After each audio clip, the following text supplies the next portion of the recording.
Let's look at this idea of specificity for a minute. Like a winter home in Hawaii, very nice. But if I say, I will own a 2-bedroom beachfront villa on the west coast of Maui, Hawaii by June 1st, 2003, does that sound a little more clear? Yeah.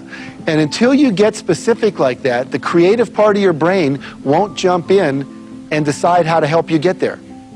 And that's why a lot of people never get their dreams, because they don't make them specific enough. You got to get real nitty-gritty. Break it down. How much by when? I want a better relationship with my husband. Well, what does that mean? But if I say I want to spend an hour a week sitting opposite my husband talking about real things that matter,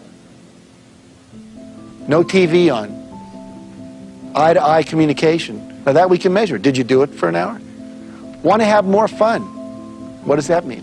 But what if I say I'm going to listen to comedy albums twice a week for a minimum of an hour? You're probably going to have more fun. So make it specific. Make it real. Some people say, you know, I want our business to increase. Well, how much? By when? I want the reading scores to go up in a school. How much? By when? Until you have that, you're not going to make progress. And so many people's dreams never get completed because they're not clear about the specific number of how much by when. I told you earlier in the program, we said we're going to sell 1.5 million books in a year and a half. And that directed our behavior. Recently, we just said we're going to sell 1 million books in one day. We had 101 bookstores involved in a book signing. We're going to try to be in the Guinness Book of World Record for the largest book signing ever done. Now, I don't think we sold 1 million books. Maybe we sold a couple 100,000.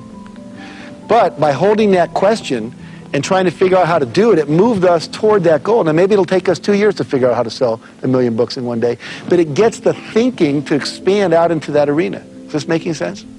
Okay, so you want to have those goals. Now, the other thing you want to do is break your goals down. Many of you have big goals. End hunger in the world. That's a pretty big goal. You know, have world peace. Achieve a certain level of spiritual oneness with God or life.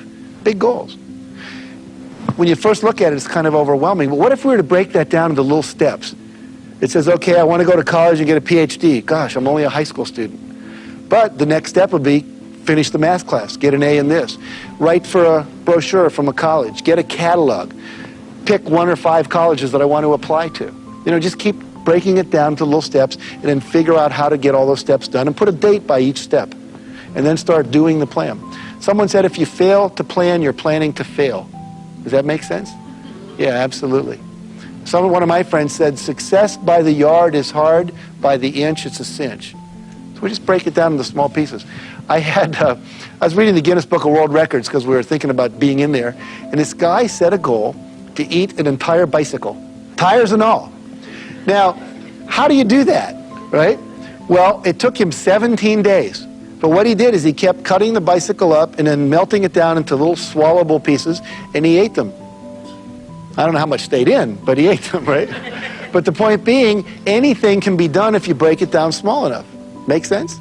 So don't let the bigness of a goal overwhelm you.